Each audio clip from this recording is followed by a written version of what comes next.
Sorry. Welcome to the Bible in 1 Year with Uchido Ayi. I'm your host, Uchido Ayi. Today is day 226. We have 139 days to go.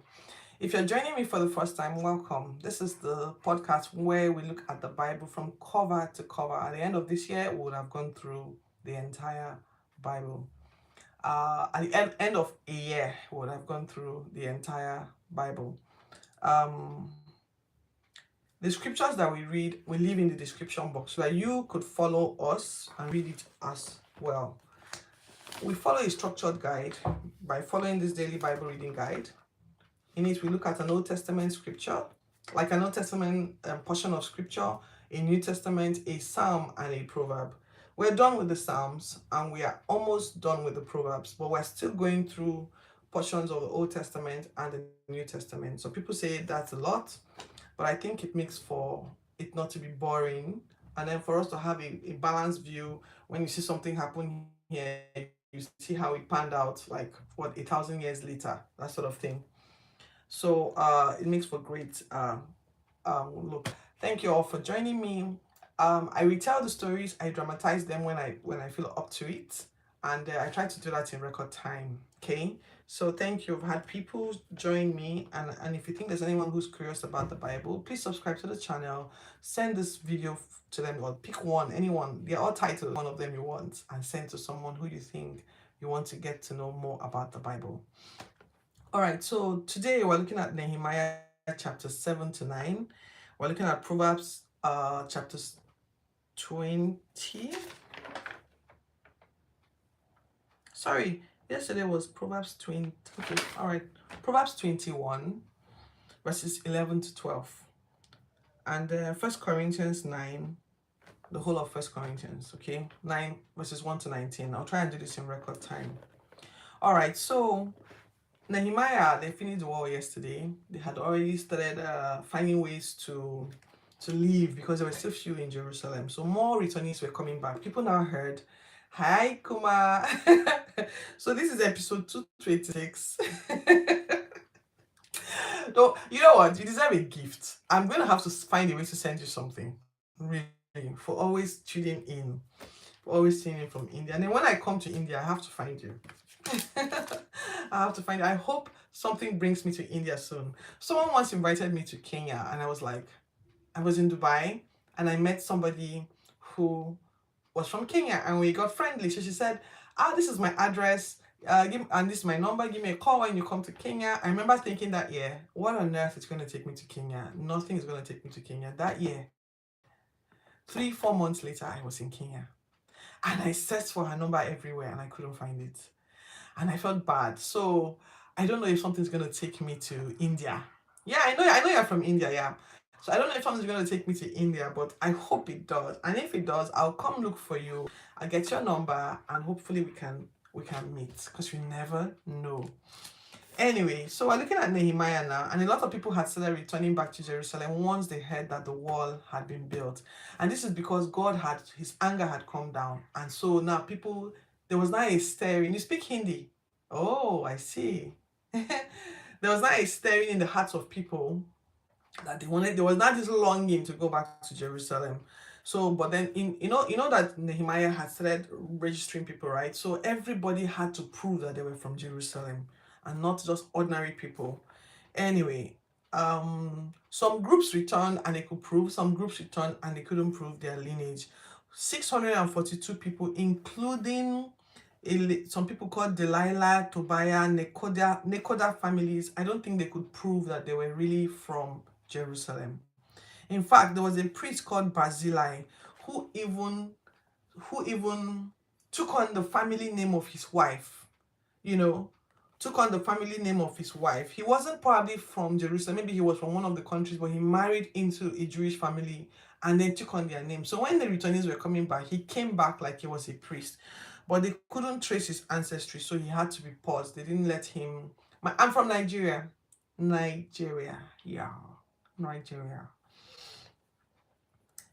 Anyway, all the men, all in all, there were 42,360 returnees. Remember, we looked at that yesterday. So Those who were not confirmed as priests were stopped from eating the priest share until their lineage could be confirmed. Leaders gave a lot of leaders, people came in with a lot of wealth. So leaders came in, they gave gifts. Governor, even the governors from where they were coming from, gave a lot, gave treasury, which we have seen. We have seen in past 2, 4, 5 episodes ago. We saw how Artaxerxes, how Xerxes, how different kings and governors were assisting the Jews to build. All right, so they had a total of 1,000 gold coins, 50 gold basins, 583 priest robes. And other leaders gave, in total, gave 40,000 gold coins, 5,250 pounds of silver, 67 temple robes.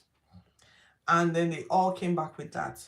So the priestly people, those from the priestly order, settled in Jerusalem while other people began to go back to their villages. On the 8th of October, they asked Ezra. Do you remember Ezra? Ezra from the last chapter of the Bible? Yes. So there was an overlap now of Ezra and, oh yeah, from South Mali. South Mali?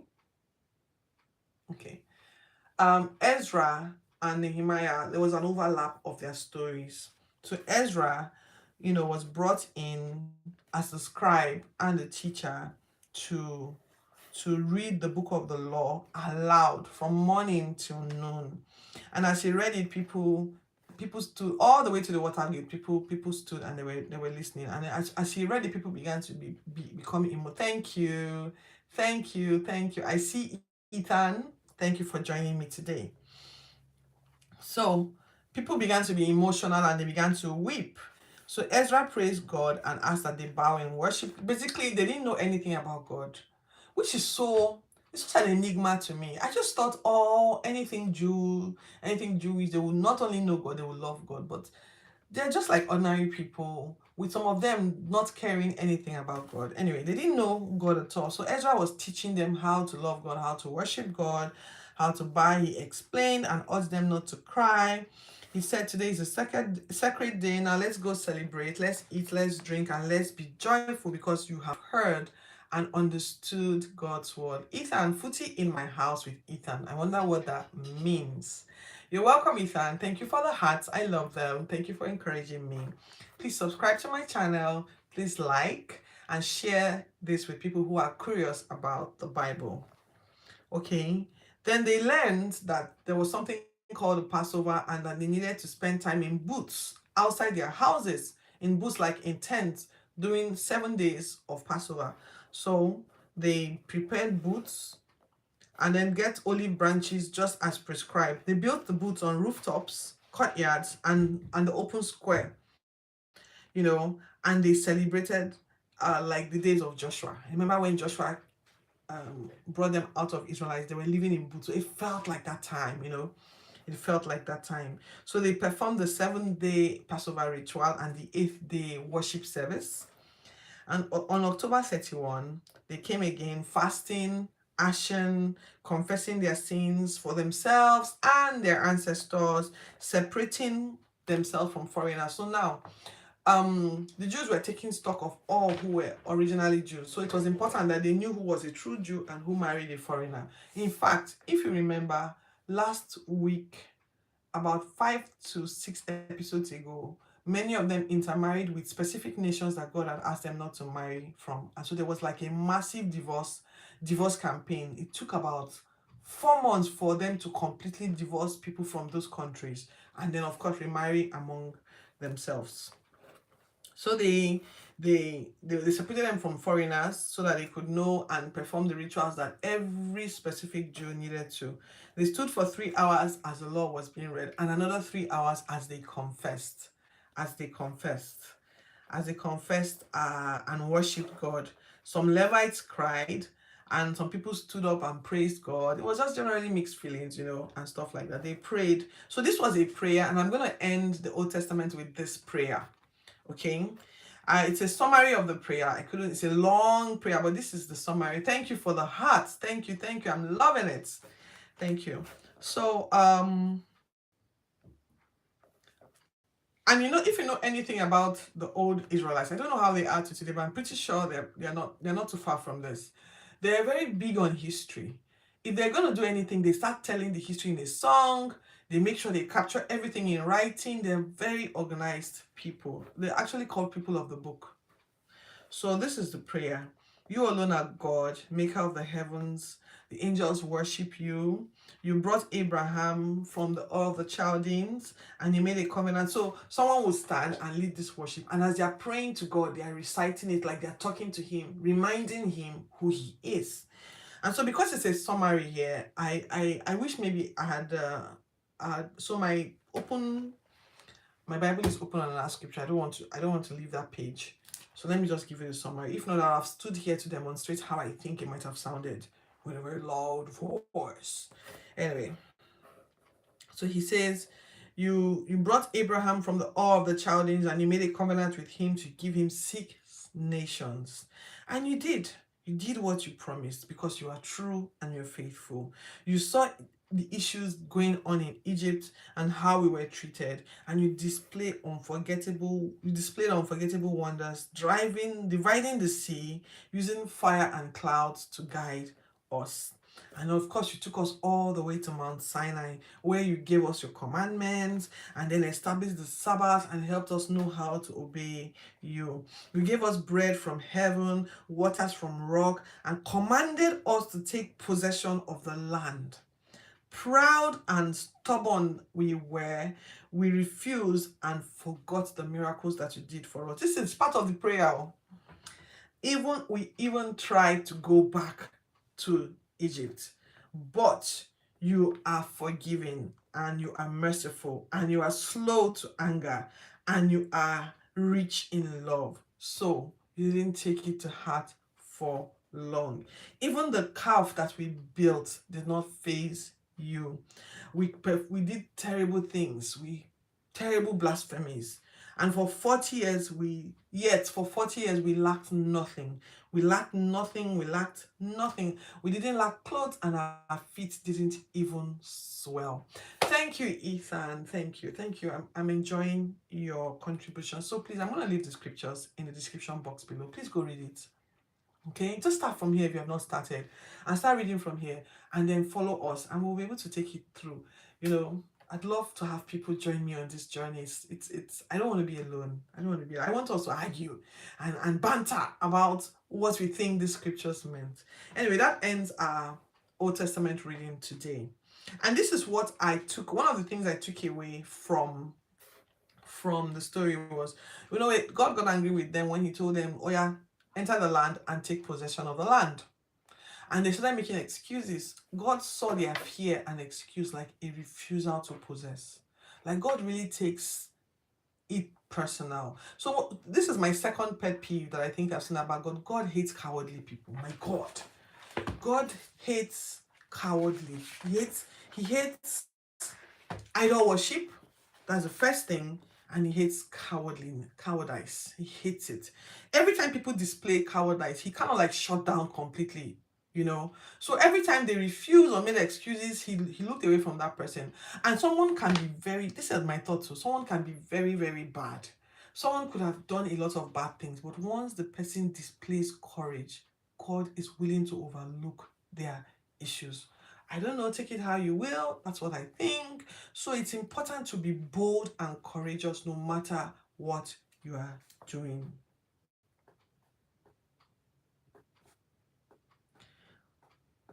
So our Proverbs 21, verses 11 to 12, I'll just read it. When the scoffer is punished, the simple is made wise. But when the wise is instructed, he receives knowledge. The righteous God, verse 12, the righteous God wisely considers the house of the wicked, overthrowing the wicked for their wickedness. So that's the book of Proverbs. That's our scriptures for today. And then we're looking at Corinthians chapters 9 now. So Corinthians 9, Paul is still... So I think that Paul had a lot of proving to do to the Gentiles. I'm not sure why, but whenever the tone what I get from the tone is that he was persuading. So for the Jews, he was persuading, but for the Gentiles, he was defending himself. Like they kept dismissing him, I think. I don't know. So I start here by saying, I'm an apostle. That's what Paul started. That's how this thing opened. I'm an apostle. I have seen, I am free and seen Jesus, and you are the work of my apostleship. I think he said that in this letter because people were saying, who is even Paul? Who is he? Yeah, so what? After all, there's Apollos, there's Peter, there's this. Who the hell is Paul? So Paul is like, excuse me, allow me to defend myself and tell you who I am. Perhaps you need a fresh reintroduction. So I am Paul. I'm an apostle. Of course, I'm an apostle now. In fact, I put here, I'm an apostle now. I'm free. I've seen Jesus. I saw him, even though I didn't see him physically. Maybe he was young when Jesus was around. I don't know. I've seen him, and you are the work of my apostleship. Even if not to others, even if I'm not an apostle to others, I am an apostle to you. So those who examine me, so to those who are questioning and examining me, do I not have a right to eat and drink or marry a believing girl like you guys? Tells me that Paul maybe was considering marriage and was not yet married. Maybe he had been eating. People were saying he shouldn't eat, he shouldn't marry, he shouldn't do blah, blah, blah.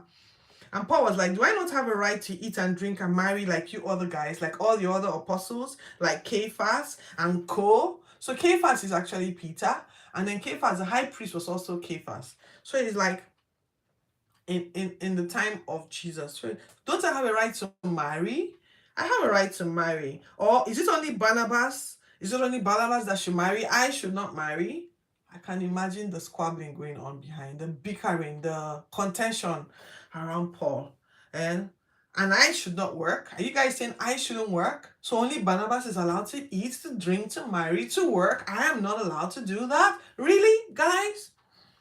Who pays his way to work? Who plants a vineyard and not enjoy the harvest? Or who grooms a flock and not eats out of it or drinks the milk of his oxen? After all, the law says, do not muzzle the ox while it is treading out grain. Is it only the oxen that God cares about? So the rage, oh, you know the story, Ethan. Great. So great. So I didn't know the story until I read it. So there was a rage. I think that Paul was being criticized heavily. And so Paul was like, excuse me, please. I have a right to marry. I have a right to eat what I want. I have a right to work. I have a right to eat. Look, you guys are complaining. I have a right to even demand money from you.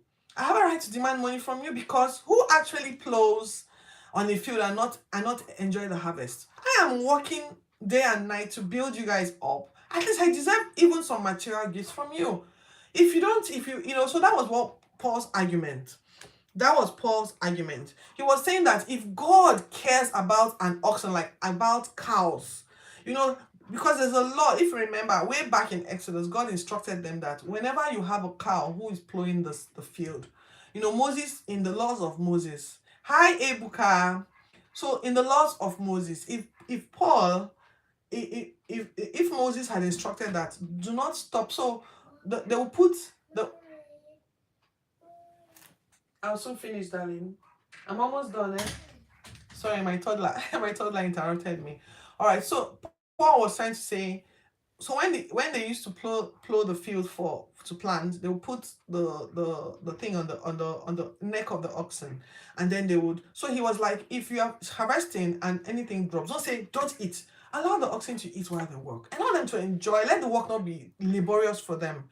So he brought in that illustration into his argument here, saying that if God cares about the oxen eating what dropped on the ground, like don't muzzle the ox, don't make it so hard that even the ox that is eating, there's nothing for him to pick around.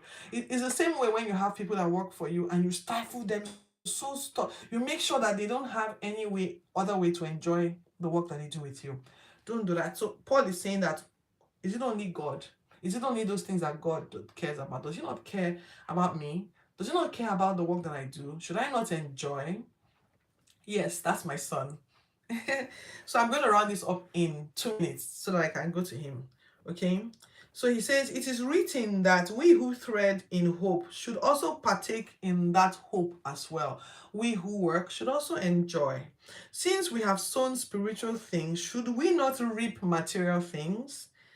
If you can enjoy, aren't we more than qualified to enjoy as well? Still, I haven't even insisted or tried to hinder you guys. I'm not insistent on you guys taking care of me. That is why I try to work. So I'm giving you some background context now. Paul is saying, I haven't even insisted that you guys should take care of me. I try to do my own work. I try to pay for myself so that I do not hinder the gospel. I don't want you to say, oh, this guy is all about money. That's why I'm not going to pay attention to him. I'm not going to listen to the gospel of Jesus. So I try to focus on myself so that it won't hinder the gospel of Jesus and what it is I am preaching to you. Those who minister in holy things should eat of the holy things of the altar. Pretty much like how even here, so we have what is called juju in Nigeria. And that's where people, voodoo, yes. So people go to these idol worshippers and then they say, they bring food. Those people eat what they want. That's my toddler right there. Those people eat what they want. So even Christians too. Oh. Boo boo, don't do that. Put it back on. Come on. Come on, please don't put it off again, okay? Good boy. Mommy's life. Please, baby boy, don't. All right. So I didn't put on the top light. I just wanted this. Honey, stop that. Boo boo, stop. Mommy's live. Okay, mommy's live. Hi Ibrahim Salisu. I see you. Thank you for joining me today. So Paul is saying that I don't want to hinder this gospel. Those who minister in spiritual things should be able to get material things from you guys. However, I haven't abused this privilege. Okay, I'd rather die. That's exactly what Paul said. I'd rather die than for someone to nullify all my boasting, all the things that I've done for God. I don't want anyone to spoil it by now, by bringing in this monetary issue, because I have nothing to boast of anyway, because necessity is laid on me to preach. I must preach. So I don't want you guys to spoil my preaching. Okay? Let's just keep this simple. I will do it willingly because I have been entrusted with a stewardship without charge, so that I do not abuse my authority. Yes, actually, my son is pretty good looking. Boo, come and say hello. Come and say hello. His name. Say hello. His name is Enoch. Hi, Omotola. Okay, so I'm not sure why all my kids are bombing my video today. That's my daughter. Come and say hello. Come. Just come. She doesn't want to. All right. So that's something. So Paul was making a case that, look, I deserve it, but I'm not taking advantage. Mommy, just a minute. A minute. Okay. So Paul was saying that I don't want to abuse it. I don't want to take advantage of it. But just know that it is a right that I have. If I work somewhere, I deserve to be paid from where I'm working. If I'm spending time building these churches, the churches should take care of me. So that's what Paul was saying today in 1 Corinthians 9, in 1 Corinthians chapter 9. So I have to stop here because all of this drama going on behind me is a bit too much. I have to stop here. But thank you, Omotala. It's always nice when I find familiar Nigerian names. Again, thank you, Ethan. Please subscribe to my channel and please like the video, turn on the notification button, and please share, go down. This is episode 226. There are many episodes. I have favorite episodes. Okay, so Tomilola, wow. And I was in Lagos a few days ago. Do you know? I was in Lagos a few days ago. I spent most of my time at Ikeja. Anyway, I have to stop now. So thank you all for joining me today. Please subscribe to my channel and turn on the button so that you know when next I go live, so that you can join me. This has been the Bible in 1 year. This is day 226. I'll see you guys tomorrow. Thank you all. Let me go and attend to my kids. Bye.